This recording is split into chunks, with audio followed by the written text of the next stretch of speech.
Good morning and welcome back to the Girly Girl Bookworm. So it's Friday morning, the last day of school with my students, and I am wide awake, so I decided I was going to film this video. I'm sorry it came a little bit late.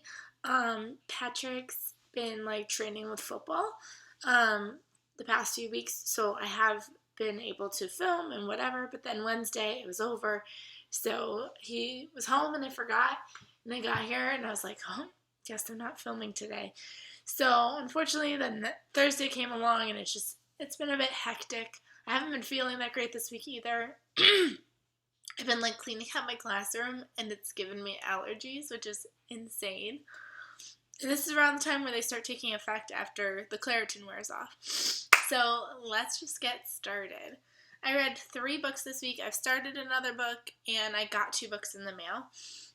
The 2 books I got in the mail were from the Fiction Guild in exchange for an honest review. They've been on fire with sending things lately, and I feel like I cannot keep up. So this is so terrible, but I feel like I have so many review books on my shelf because I just can't keep up because they keep sending me them left and right.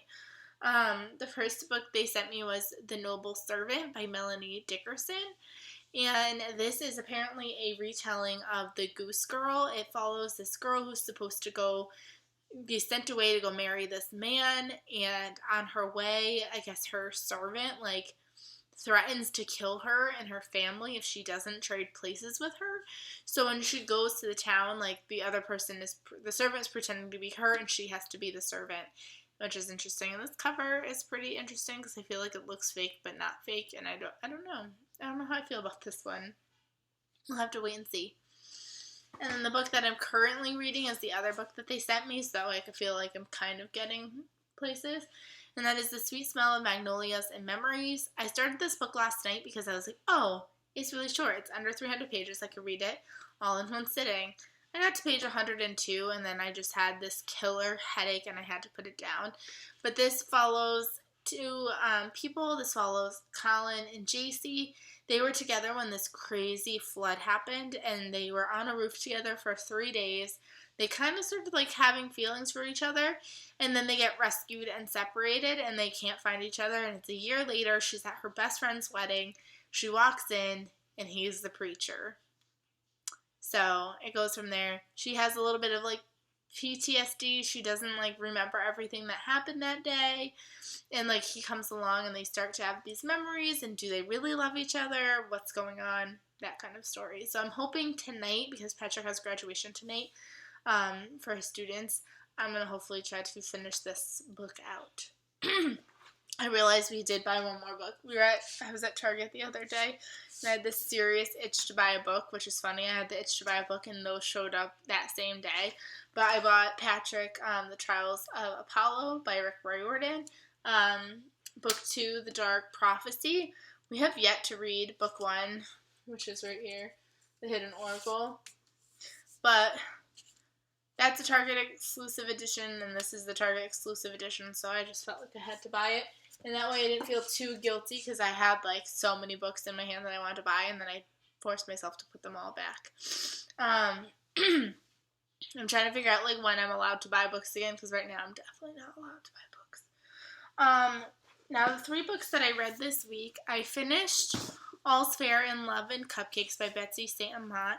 I gave this book 3 stars. I didn't really love it as much as I wanted to. It follows this girl, and she makes cupcakes, and this guy, she's secretly in love with her best friend. Her best friend is secretly in love with her. And he enters her into this cupcake competition because he wants her to see her real true potential. But then he finds out that the person who wins gets a year internship in this New York bakery, which means if she wins, he loses her too. So there's no win-win situation. I didn't like this book. There were so many problems that these 2 had that if they had just talked to each other, it wouldn't have been an issue. They were getting so angry with each other almost the entire book. I'm sure this is probably considered a slow burn romance because nothing really happens till the end. But there's so many secrets, and If they just talked, it wouldn't be an issue. And, like, he was, like, contemplating sabotaging her because he wanted her to stay. And I was like, that's ridiculous.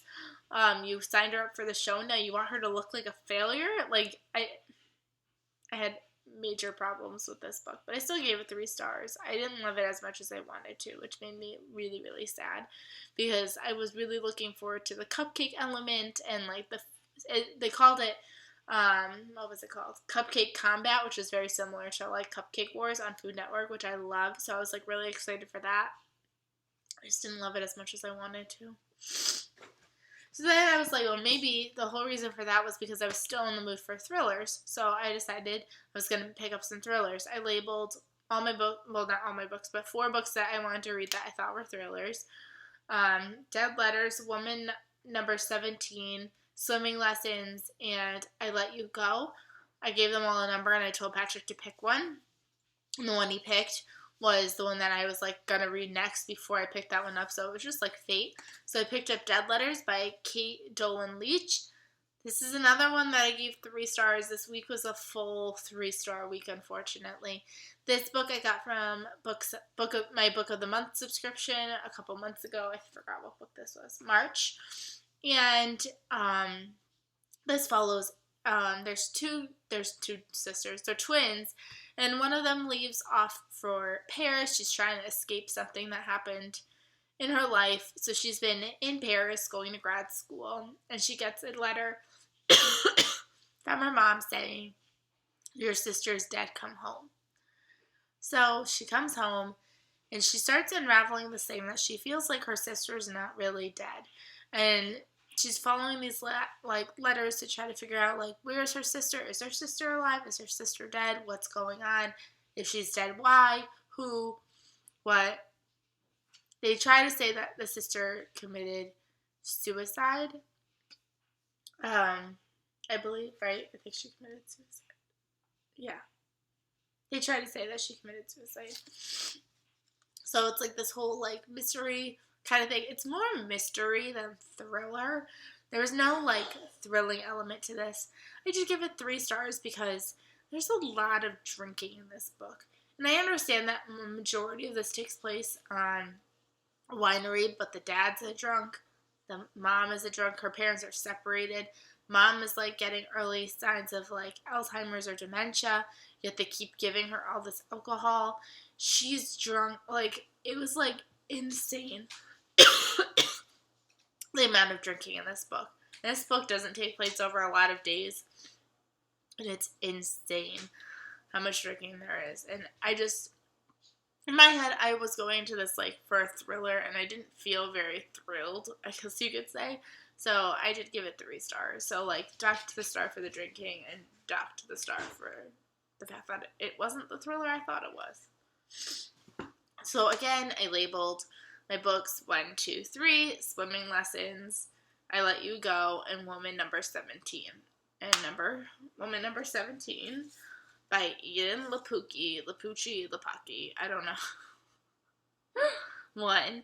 And this also turned out to not be much of a thriller, and I don't know what's going on with me, which is why I probably switched from thrillers, because I needed to just, like, get my mindset away from that because I've been so disappointed. This one's also kind of more like a mystery than a thriller. This one also involves a lot of drinking. This follows a woman. She's got 2 children. One is a toddler and one is a teenager who does not speak. And she is, like, a writer. She just kind of kicked her husband out of the house. And she needs to hire a nanny to take care of the toddler to move into the guest cottage. So she hires S off of Craigslist because that's always a smart choice. There's, like, this element of art. We don't know why S is here. We don't know too much about her, but that's, like, the whole mystery of it. Like, who is this S? They sell it like this S is gonna be, like, crazy. Like, she apparently, like, it talks about how she starts falling in love with, like, if you read the synopsis, it talks about how she starts falling in love with the teenager son. And I don't know. It was just not what I was expecting. No thriller. She wasn't doing anything that was, like, super creepy. Like, it was weird, but it wasn't, like, oh my god, this is so creepy. There's a stranger living in your house. Like, I didn't feel creepy. Like, she didn't creep me out. She just was like, I feel like her head was just in the wrong place. I don't know. So this wasn't the thriller that I wanted either. Again, this one also had a lot of drinking, so if drinking bothers you, you won't like this one either. Yeah, that was a bummer. So, I don't know what I'm going to be reading next after Magnolias. I don't know if I'm going to try to go back to thrillers or if I'm going to stay in the contemporary for now. I don't know where my head is at right now with that. Next week I have 3 PD days, which is professional development, in case you didn't know what PD was. And then I'm out for the summer. So I'm hoping, because I've seen a lot of people do those like 24-hour readathons where they just like vlog themselves, and it's not an official readathon, but they are doing it. I'm thinking I might try to do one next week. Patrick told me he would help me like figure out how to upload it and like put it all together. So I think that I'm going to try to do a 24-hour readathon next week just to kick off summer. So yeah, I hope you guys had a really great reading week, and I will see you guys soon. Let me know if you have any thoughts about any of these books down below, and I will see you guys soon. Bye, everybody.